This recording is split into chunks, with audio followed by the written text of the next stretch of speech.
Good morning, everyone. For today's lesson, we're going to be learning about different foods. Okay, so let me share my screen.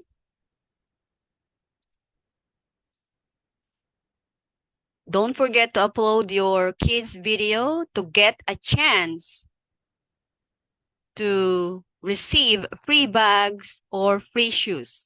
Remember, get a chance. Ibig sabihin po, hindi po namin ina-assure na makaka-receive kayo ng bag at shoes.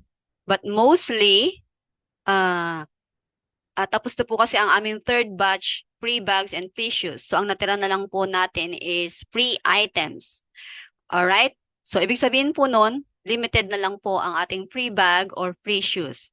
But in our next school year, we're gonna be giving again 12 bags and shoes. But today, tapos na po ang ating third batch. So, para po sa aming fourth batch, that will be we're just be giving away free items. So those are towels, writing pad, merong umbrella, what else?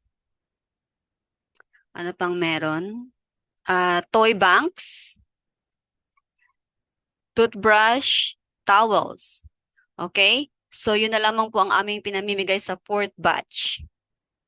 Alright? So isa lang po ang mapipili naming mabibigyan ng bag and shoes para sa aming fourth batch. So sila po yung mga dati pang nag-send ng video and araw-araw nagsisend ng video. Okay? So, hindi po lahat ay mabibigyan ng free bag and free shoes sa fourth batch. Okay? Let us clarify that. So, let's move on to our topic, which is different foods. So, let us try to read.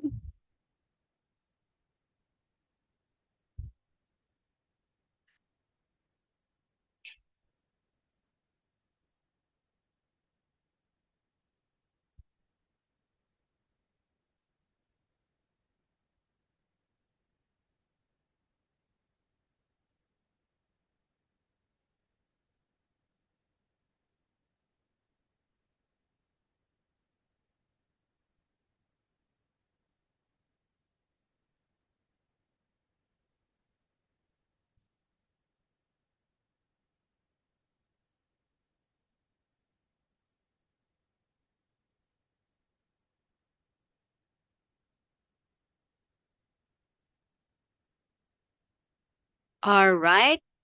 Okay. So, let me read it for you. Different foods. Repeat after me. Sarah is hungry. She goes to the kitchen. She opens the cabinet.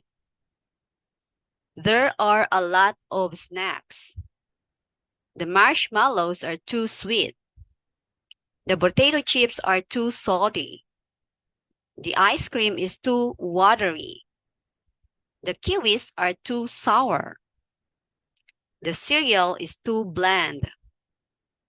Her dad comes home. He gives her crackers. The crackers are perfect. All right, so that is our reading lesson for today. Today is July 1, so keep reading and encourage your kids to read daily. See you in our next class.